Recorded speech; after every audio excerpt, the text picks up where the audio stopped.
चल रहा था आधे कपड़ों में गाना, बेटे ने कहा दूसरा चैनल तो लगाना, राजू तो सो जा बेटे ये गरीब लड़की है, ज्यादा गरीब आए पापा मुझको जगाना।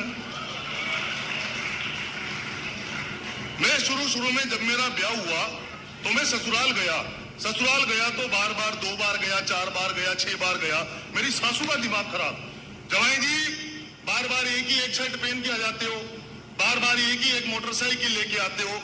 अब तो सारे गांव वाले ही बातें करने लग गए कि तुम्हारे जवाई जी एक ही एक शर्ट पहन के आते हैं, एक ही एक मोटरसाइकिल लेके आते हैं। अरे तुम्हारी इज्जत तो नहीं है गांव में, हमारी इज्जत तो है, हमारी इज्जत का तो ध्यान रखो। क्या क्यों सासू माँ से भाई साहब। दूसरी बार मेरा ससुराल जाने का नंबर आया, जाते ही वही सासू, जवाई जी। मैंने कहा चुप रहो, बार जवाई जी। मैं तुम्हारी इज्जत का ध्यान रखूं, तुम मेरी इज्जत का ध्यान मत रखो। तुम्हारे पास भी तो 3 छोरियां हैं, बार एक को ही क्यों भेज देते हो।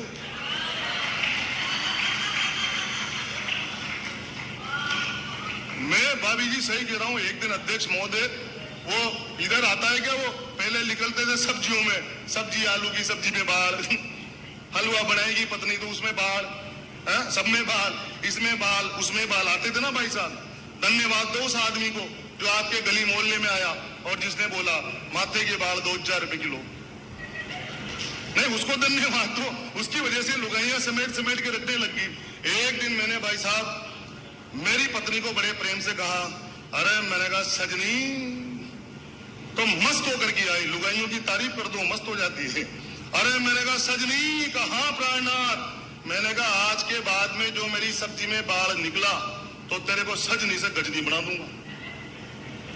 दूसरे दिन फिर सब्जी में बाल, मैंने नाई को बुलाया और लुगाई को सपा चट करा दिया। अब मेरी लुगाई भी अब वो जैसे बढ़िया आराम से मस्त। पर एक समस्या हो गई, जैसे ही मेरी पत्नी घूंघट लेकर के कूलर के सामने से निकलती और कूलर की तेज हवा से उसके जो माथे से पल्लू खिसकता तो मेरे 3.5 साल की बच्ची तालियां बजा करके कहती, ओ पहले तो एक ही टकला था, 2 टकले।